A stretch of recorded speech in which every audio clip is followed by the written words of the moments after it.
Degree نہیں ہنر دیجیے۔ ناظرین، یہ ایک ایسا جملہ ہے کہ جس نے انسانی تاریخ کی کایا ہی پلٹ کر رکھ دی۔ کیسے اور کب، آئیے آپ کو بھی بتاتے ہیں۔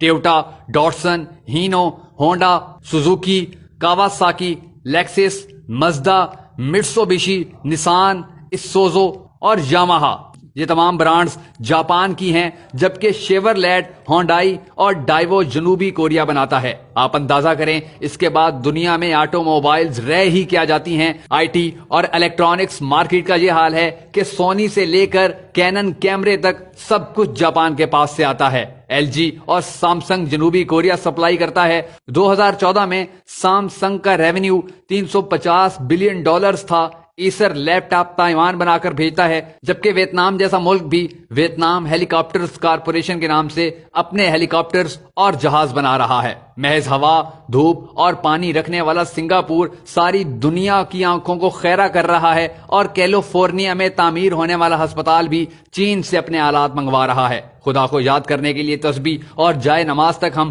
خدا کو نہ ماننے والوں سے خریدنے پر مجبور ہیں۔ دنیا کے تعلیمی نظاموں میں پہلے نمبر پر فن لینڈ، جبکہ دوسرے نمبر پر جاپان اور تیسرے نمبر پر جنوبی کوریا ہے۔ انہوں نے اپنی نئی نسل کو ڈگریوں کے پیچھے بھگانے کے بجائے انہیں ٹیکنیکل کرنا شروع کر دیا ہے۔ آپ کو سب سے زیادہ ایلیمنٹری سکولز انہی تمام ممالک میں نظر آئیں گے۔ وہ اپنے بچوں کا وقت کلاس رومز میں بورڈز کے سامنے ضائع کرنے کے بجائے حقائق کی دنیا میں لے جاتے ہیں۔ ایک بہت بڑا ووکیشنل انسٹیٹیوٹ اس وقت سنگاپور میں واقع ہے، اور وہاں بچوں کا صرف 20% وقت کلاس میں گزرتا ہے۔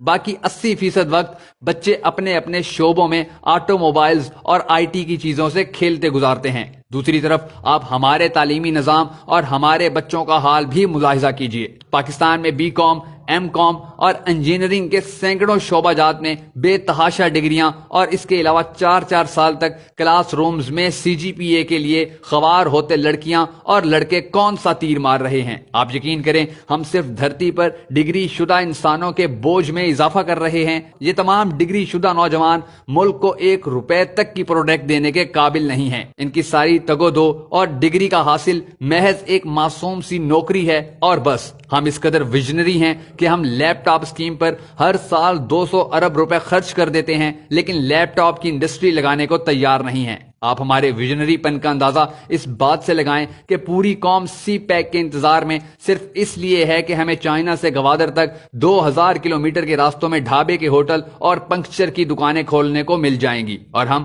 ٹول ٹیکس لے کر بل گیٹس بن جائیں گے۔ اوپر سے لے کر نیچے تک کوئی بھی ٹیکنالوجی ٹرانسفر کروانے میں دلچسپی نہیں رکھتا۔ آپ فلپائن کی مثال لے لیں۔ فلپائن نے پورے ملک میں ہوٹل مینجمنٹ اینڈ ہاسپٹیلٹی کے شعبے کو ترقی دی ہے، اپنے نوجوانوں کو ڈپلوما کورسز کروائے، اور دنیا میں سب سے زیادہ ڈیمانڈ فلپائن کے سیلز مینز اور فیمیل ویٹرز کی ہے۔ حتیٰ کہ ہمارا دشمن بھارت تک ان تمام شعبوں میں بہت آگے جا چکا ہے۔ آئی ٹی انڈسٹری میں سب سے زیادہ نوجوان ساری دنیا میں بھارت سے جاتے ہیں، جبکہ آپ کو دنیا کے تقریباً ہر ملک میں بڑی تعداد میں بھارتی لڑکے اور لڑکیاں سیلز مینز، ویٹرز اور اسی طرح کے دوسرے شعبوں میں کام کرتے نظر آتے ہیں۔ پروفیشنل ہونے کی وجہ سے ان کی تنخواہیں بھی پاکستانیوں کے مقابلے میں 10 گنا زیادہ ہوتی ہیں، اور دوسری طرف لے دے کر ایک مری ہی ہمارے لیے ناسور بن چکا ہے، جہاں کے لوگوں کو سیاحوں کی عزت تک کرنا نہیں آتی۔ چینی کہاوت ہے کہ اگر تم کسی کی مدد کرنا چاہتے ہو تو اس کو مچھلی دینے کے بجائے مچھلی پکڑنا سکھا دو۔